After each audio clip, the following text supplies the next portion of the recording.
Welcome to study zone PC की तरफ से सभी साथियों को प्रेम कुमार का प्यार भरा अभिवादन और नमस्कार। दोस्तों, आज मैं 16 अप्रैल 2022 डेली करंट अफेयर लेकर उपस्थित हूं। सबसे पहले सबसे तेज जानकारी, विस्तृत जानकारी, नवीनतम क्वेश्चन देखने के लिए आप स्टडी जोन पीसी को फॉलो करो और सब्सक्राइब करो। सब्सक्राइब का बटन रेड बटन है, रेड बटन पर क्लिक करें जिससे मेरे आने वाले तमाम वीडियो का नोटिफिकेशन सबसे पहले त्वरित रूप से आपके पास पहुंचे और आप लाभान्वित हों।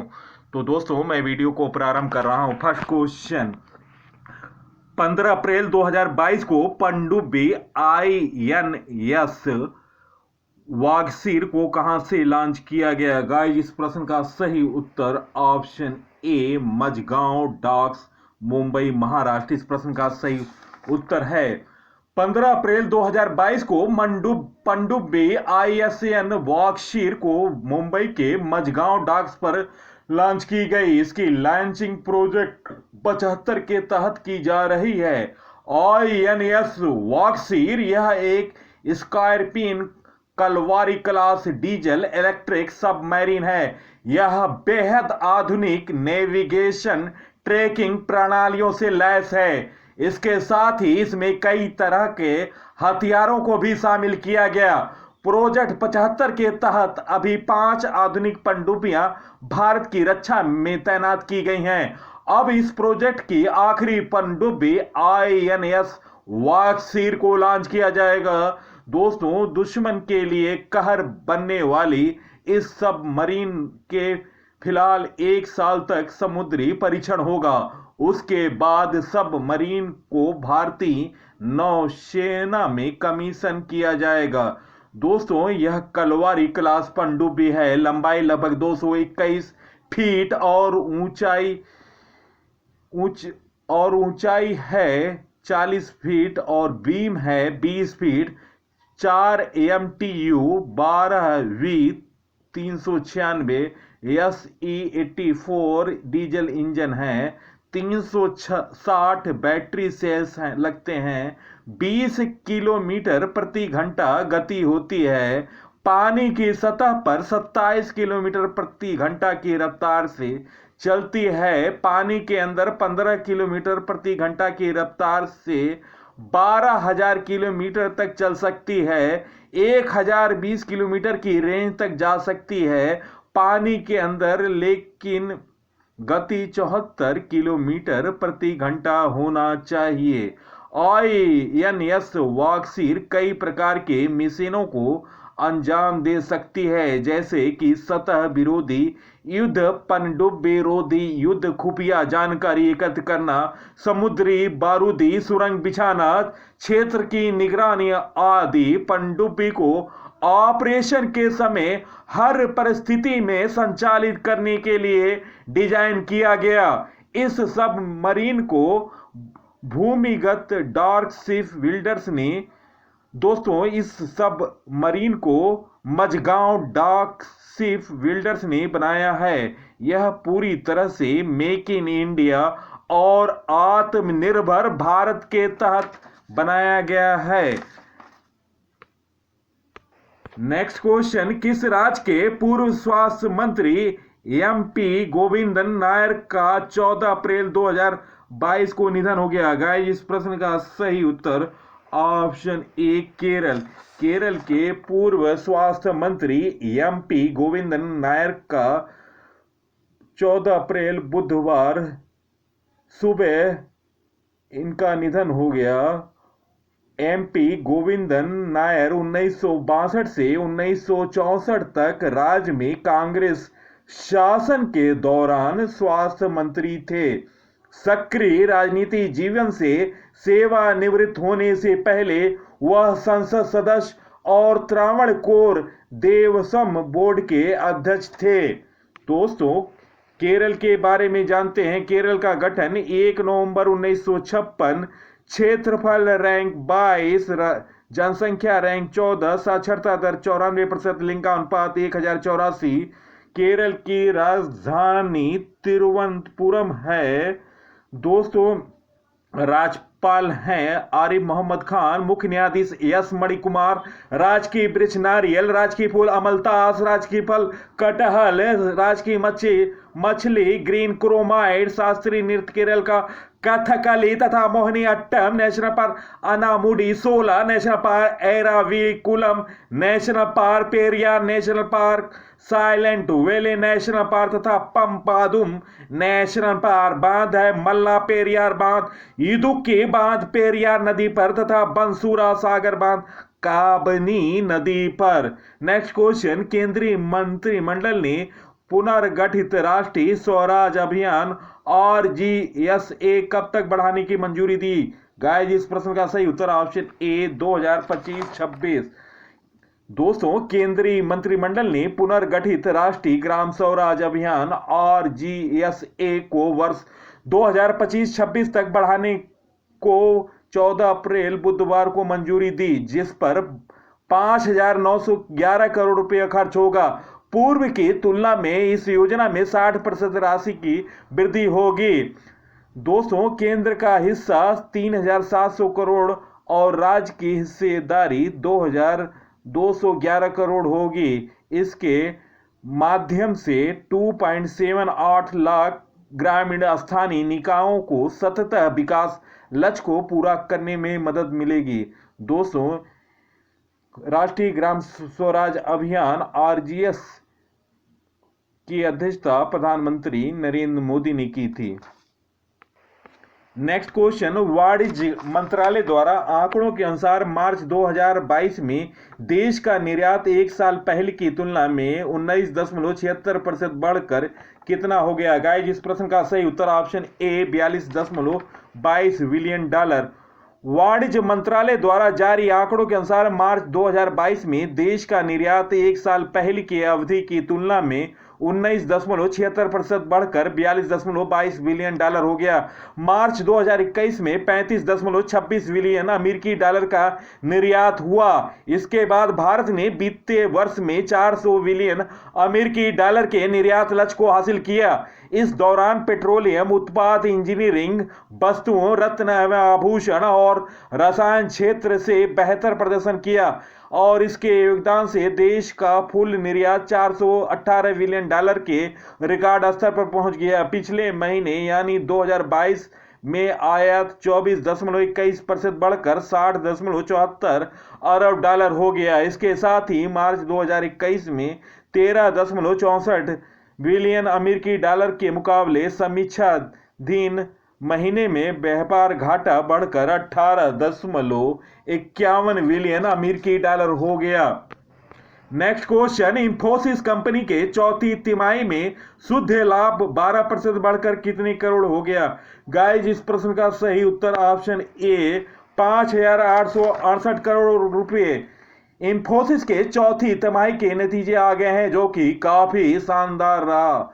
कंपनी का चौथा तिमाही का शुद्ध लाभ 12% बढ़कर 5,868 करोड़ रुपया हो गया। वहीं कंपनी का राजस्व 22.7% बढ़कर 32,276 करोड़ रुपया रहा, जो कि इससे पहले की समीक्षा अवधि में 26,300 करोड़ रुपया रहा। कंपनी ने वित्त वर्ष 2022-23 में राजस्व में 13 से 15% बढ़ोतरी होने का अनुमान है। बीते साल की चौथी तिमाही में कंपनी का शुद्ध लाभ 5,076 करोड़ रुपए था। दोस्तों, बुधवार को NSE पर कंपनी के शेयर 0.09% बढ़कर 1,751 रुपये पर बंद हुआ। हालांकि सालाना आधार पर स्टॉक 8% नीचे चल रहा है। कंपनी ने ऑपरेटिंग मार्जिन गाइडेंस 21 से 23% के बीच रखा है। कंपनी के CEO सलील पारिख ने कहा, इंफोसिस की सालाना वृद्धि इस दशक में सबसे ज्यादा रहा है। नेक्स्ट क्वेश्चन, नागर विमानन महानिदेशालय ने किसके बोइंग 737 मैक्स विमानों पर रोक लगा दिया? गाइस इस प्रश्न का सही उत्तर ऑप्शन सी spice jet.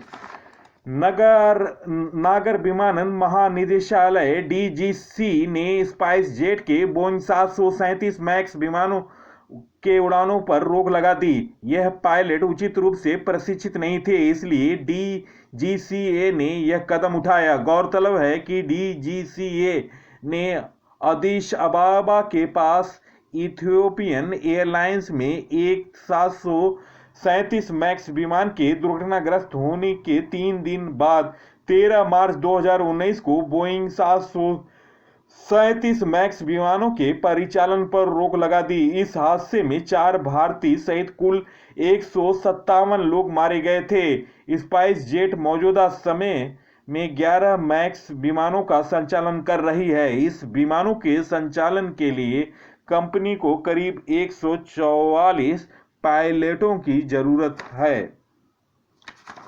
Next question, Ambedkar Jayanti प्रतिवर्ष कब मनाई जाती है? गाइस, इस प्रश्न का सही उत्तर ऑप्शन ए 14 अप्रैल।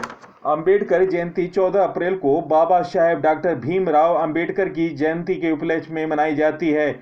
2015 से इस दिन को पूरे भारत में सार्वजनिक अवकाश रहता है। 2022 में हम बाबा साहेब की 131वीं जयंती मना रहे हैं। दोस्तों, बाबा साहेब अंबेडकर का जन्म 14 अप्रैल 1891 में हुआ था। डॉक्टर अंबेडकर को भारतीय संविधान के पिता, मुख्य वास्तुकार के रूप में माना जाता है। वे देश के पहले कानून और न्याय मंत्री थे। डॉक्टर भीमराव अंबेडकर को 1990 में मरणोपरांत देश का सर्वोच्च नागरिक सम्मान भारत रत्न से सम्मानित किया गया था।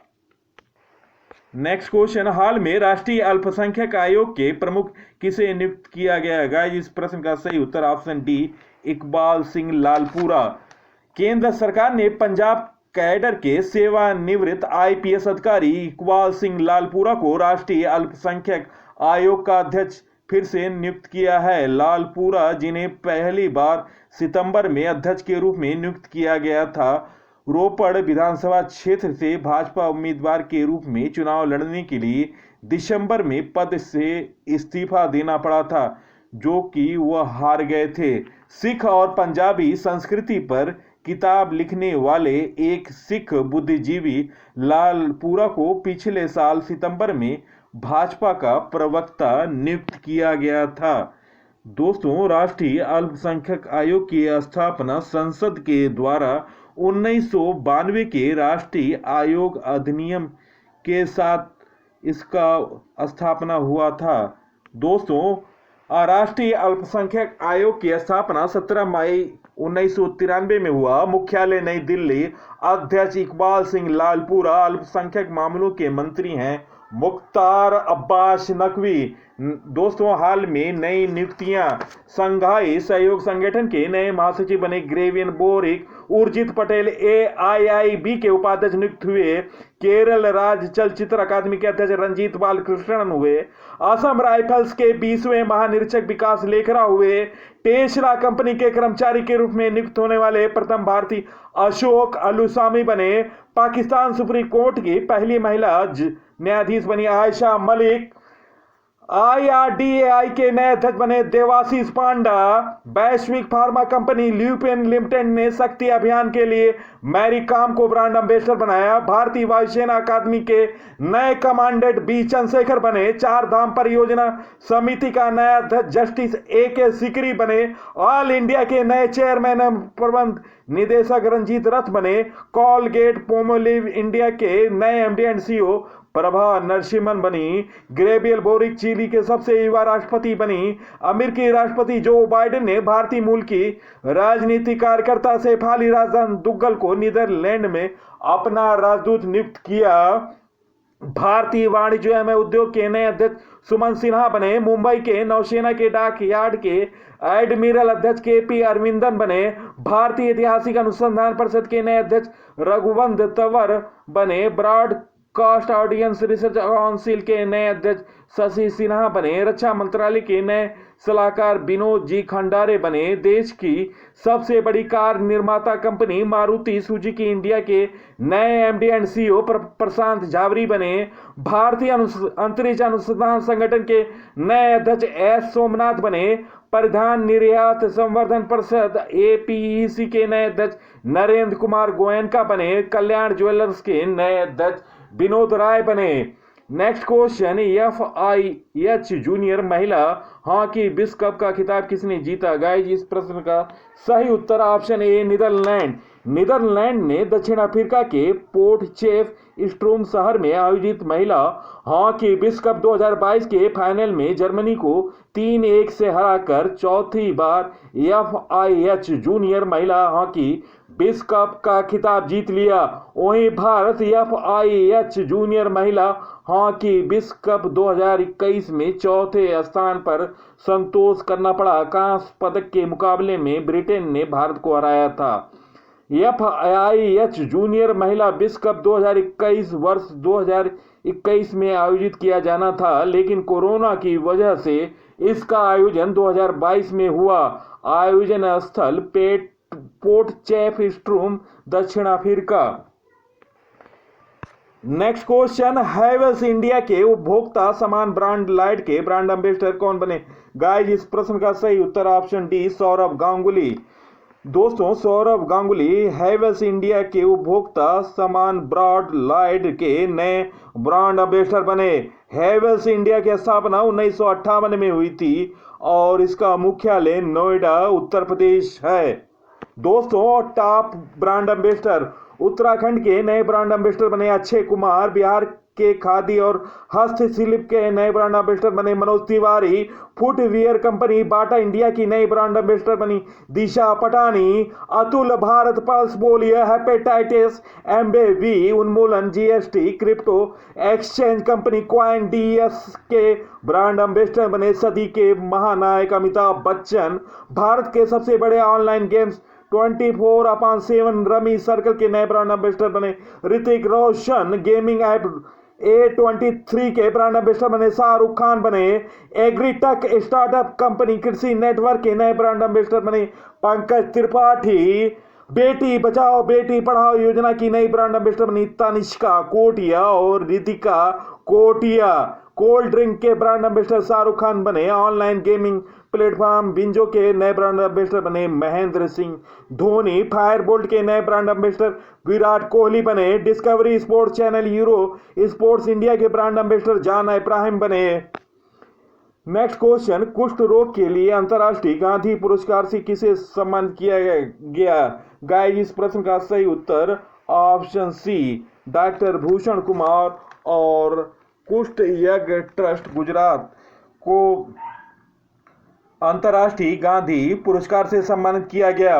उपराष्ट्रपति एम वेंकैया नायडू ने चंडीगढ़ के डॉक्टर भूषण कुमार और गुजरात के सहयोग कुष्ठ यज्ञ ट्रस्ट के कुष्ठ रोग के लिए अंतर्राष्ट्रीय गांधी पुरस्कार 2021 से सम्मानित किया है। दोस्तों, टॉप पुरस्कार पुलित्जर पुरस्कार मेघा राजगोपालन को, नेशनल मंडेला नोबल शांति पुरस्कार अजय शर्मा को, BWF लाइफ अचीवमेंट अवार्ड 2021 प्रकाश पादुकोणे को, दादा साहेब फाल्के पुरस्कार 2021 रजनीकांत को, रेमन मैग्से पुरस्कार से सम्मानित doctor Firdausi Kadri, Mohammad Amjad Saqib, watch dog Roberto Ballon को, साहित्य क्षेत्र के JCB पुरस्कार M मुकुंदन को, बुकर प्राइज डैमन गैलगेट को, नेशनल मंडेला विश्व मानवतावादी पुरस्कार 2021 से सम्मानित रुमाना सिन्हा सहगल को, ऑस्कर अवार्ड 2021 में बेस्ट डायरेक्टर अवार्ड कुलाय झाओ को, वाइल्ड इनोवेटर अवार्ड पाने वाली पहली भारतीय महिला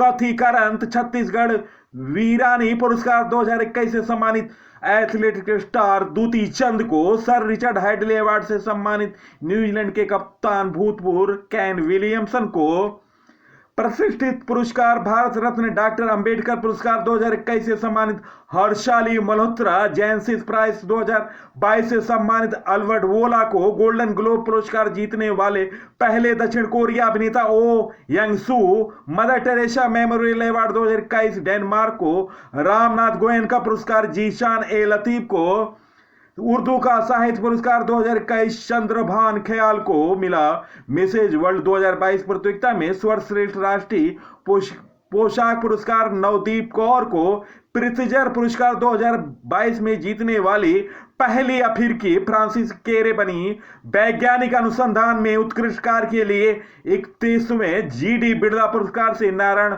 प्रधान को सम्मानित किया गया। कोल इंडिया CIL भारतीय महारत्न कंपनी को भारत की सबसे भरोसेमंद सार्वजनिक क्षेत्र का पुरस्कार दिया गया। मिसेज वर्ल्ड 2022 का खिताब जीता साइलिन फोर्ड ने तमिलनाडु राज्य के सप्तमंगल टाइगर रिजर्व के बाघों की आबादी दुगुना करने के लिए 2022 का प्रतिष्ठित TX2 पुरस्कार से सम्मानित किया गया। नेक्स्ट क्वेश्चन, 14 अप्रैल 2022 को प्रधानमंत्री संग्रहालय का उद्घाटन किसने किया? गाइस, इस प्रश्न का सही उत्तर option A Narendra Modi. PM Narendra Modi ने अंबेडकर जयंती पर प्रधानमंत्री संग्रहालय का उद्घाटन किया। नेहरू स्मारक में बनाए गए इस संग्रहालय